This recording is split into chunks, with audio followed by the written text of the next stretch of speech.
Sebelum melanjutkan, jangan lupa subscribe dulu, terima kasih. Bab 546, apakah dia akan benar-benar baik? Malam itu, Mukiki dan Seng Xiao pulang ke rumah. Mama Seng menyambut pasangan muda itu dengan gembira. Kalian baru saja menikah. Apa kalian tidak ingin beristirahat? Kalian begitu sibuk dengan urusan kalian sendiri saat kembali ke Jianchuan. Kami tidak lelah, ibu, kata Mukiki cepat. Kakak ke-8, kamu sekarang adalah suami seseorang. Kamu harus lebih memikirkan Xiaoqi. Jangan egois seperti dulu. Seng Xiao tidak mengatakan apa-apa, tetapi dia mengerutkan kening. Setelah mendengar ini, Mukiki buru-buru berbicara mewakili Seng Xiao. Ibu, Xiao Xiao telah banyak berubah dalam 6 bulan terakhir. Dia sudah menjadi pria yang sangat dewasa dan menawan. Mama Seng menatap putranya dan kemudian menatap Mukiki. Karena kontribusimu, kakak ke-8 berubah. Baiklah, ibu, kiar lelah. Kita kembali ke kamar. Tunggu dulu. Huang Yao sedang dalam masalah sekarang. Orang tua jahat itu pasti ingin kau kembali. Jangan bantu dia, kataku. Pikirkan ayahmu. Dia hampir mati dalam kebakaran di Jingting. Aku tidak akan pernah memaafkan orang tua itu atas perbuatannya. Tidak akan pernah jadi giliran kita untuk terlibat dalam hal itu. Jawabnya. Setelah itu, Seng Xiao membawa Mukiki kembali ke kamar di lantai atas. Apa yang kau bicarakan dengan lelaki tua itu malam ini? Mukiki tak dapat menahan diri untuk bertanya. Apakah dia berpikir untuk memanfaatkanmu lagi? Dia tampaknya menyesalinya. Tapi siapa yang tahu apakah dia tulus atau berpura-pura? Seng Xiao meletakkan barang bawaannya dan mendorong Mukiki ke kamar mandi. Mandi dulu. Apakah dia akan bersikap baik? Mukiki bergumam sambil menanggalkan pakaiannya. Sebelum memasuki kamar mandi, dia bersandar di pintu dan bertanya pada Seng Xiao. Kamu tidak ikut. Siapa aku untuk bersamamu? Hah? Kita sudah lama menjadi sepasang kekasih, tapi kamu masih saja suka seperti ini.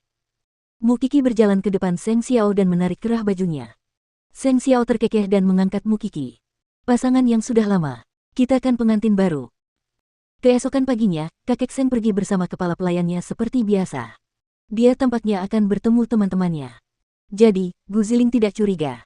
Dia tidak berani membuat masalah di depan kakek Seng. Dipukul oleh kakek Seng kemarin adalah yang pertama baginya. Dia menyadari bahwa dia dan Seng Kai sebenarnya agak terlalu agresif. Kakek Seng hanya sedikit kurang sehat dan mereka sudah sangat waspada terhadap semua orang. Kakek Seng telah melihat niat mereka. Tidak ada gunanya melakukan apapun. Lagi pula, dengan situasi yang dialami Seng Kai, kerugiannya tidak sepadan.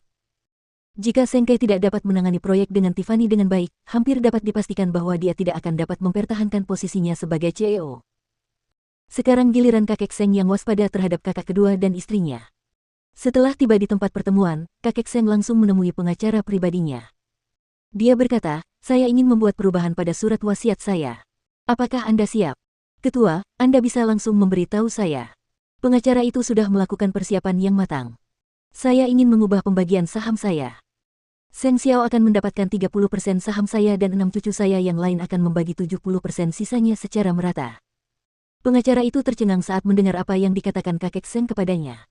Seng Xiao, tuan muda ke-8. Apakah Anda yakin? Tentu saja. Kakek Seng mengangguk. Awalnya aku berpikir untuk tidak memberikannya kepada kakak kedua. Tapi, aku sudah tua. Hatiku menjadi lembut. Mengapa kamu melakukan perubahan seperti itu? Pengacara itu tidak dapat mengerti. Karena dia merasa bahwa Seng Xiao telah banyak menyakitinya di masa lalu. Saya punya banyak cucu, tetapi mereka biasa-biasa saja. Hanya kakak kedua yang sedikit lebih baik, tetapi keserakahannya telah tumbuh terlalu banyak dalam 6 bulan terakhir. Dia bukan orang yang dapat dengan mudah dikendalikan. Jika dia merebut kekuasaan dariku, dia tidak akan memperlakukan keluarga Seng yang lain dengan baik. Kakak ketiga setia dan toleran, tetapi dia tidak berbakat dalam mengelola perusahaan. Dia bisa menjadi ksatria, tetapi dia tidak bisa menjadi raja. Setelah banyak pertimbangan, saya pikir hanya kakak ke-8 yang cukup mampu untuk menstabilkan keluarga Seng.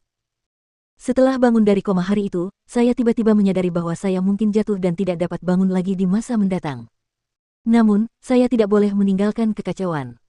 Jika tidak, saudara-saudara akan saling membunuh. Pengacara itu mengangguk. Tapi tuan muda ke-8 sekarang memiliki Zongteng. Apakah dia bersedia mengambil alih Huang Yao? Kau juga berpikir dia tidak akan melakukan itu, kan? Kakek Seng terkekeh. Tapi aku yakin dia tidak akan hanya berdiri di sana dan menonton. Kurasa aku akhirnya bisa lebih memahaminya. Dia mungkin terlihat kejam dan tegas, tapi hatinya masih lembut. Jadi, apa yang akan kamu lakukan dengan surat wasiat itu? 3 salinan. 1 akan kusimpan dan 1 lagi di tanganmu. Sedangkan salinan lainnya, berikan pada saudara ke-8. Tapi katakan padanya untuk tidak membukanya. Anda khawatir bahwa kakak kedua dan istrinya terlalu egois dan serakah. Aku khawatir ketika saatnya tiba, mereka akan memiliki pikiran lain, jawab kakek Seng. Ada hal-hal yang hanya bisa dipahami pada akhirnya. Dulu aku terlalu keras kepala. Pengacara itu mengangguk mendengar perkataan kakek Seng. Saya akan mempersiapkan notarisnya. Seng Xiao mungkin tidak memerlukan, atau menginginkan, 30% sahamnya, tetapi dia tidak akan membiarkan kakak kedua berhasil dalam rencananya. Jadi, kalau saudara kedua dan istrinya menindas saudara ketiga setelah kematiannya, saudara ke-8 akan punya alasan dan dalih untuk campur tangan. Dialah yang membawa keluarga ke jalan yang salah karena kecerobohannya. Sekarang, dia hanya menginginkan kedamaian dalam keluarga Seng. Di sisi lain, di Eropa, dengan pengingat Gu Ziling, Seng Kei akhirnya dapat menghubungi tuan muda tertua dari keluarga Tiffany setelah banyak upaya. Pihak lain mengira Seng Bowen lah yang datang, itulah sebabnya ia mengundang Seng Kei untuk menjadi tamu di istananya. Seng Kei mengira ia mungkin punya kesempatan untuk membalikkan keadaan, jadi ia sedikit santai. Namun saat ia memasuki istana, tuan muda tertua terkejut. Karena orang yang datang bukan Seng Bowen. Ketika Seng Kei melihat perubahan di wajahnya, dia segera mengulurkan tangannya. Namun, tuan muda tertua dari keluarga Tiffany berkata kepadanya, aku mengenalmu. Yang ingin kulihat adalah saudaramu. Wajah Seng Kei berubah muram. Dia berbicara dalam bahasa Inggris yang fasih, kakakku tidak datang. Dia malah membiarkanku mengunjungimu. Tidak mungkin. Kau bersekongkol dengan saudaraku. Jika bukan karena dukunganmu, saudaraku tidak akan memenangkan posisi sebagai CEO Tiffany dan Co. Kaulah yang memegang lilin di hadapan iblis dan kau masih punya nyali untuk datang ke rumahku. Tuan muda tertua dari keluarga Tiffany menatap Seng Kei dengan pandangan tidak senang. Aku tahu kenapa kau di sini. Tapi, aku tidak akan memberikan jawabanku sebelum aku bertemu Seng Bowen. Seng Kei merasa semakin sedih saat mendengarnya. Bowen tidak memenuhi syarat untuk mewakili Huang Yao. Bagiku, dia adalah temanku dan kau adalah musuhku. Sebaiknya kau pergi sekarang. Pihak lain memerintahkannya untuk pergi. Tinggalkan istanaku. Aku merasa jijik saat melihatmu. Jangan pernah berpikir untuk membantumu mengatasi masalahmu. Itu pantas untukmu.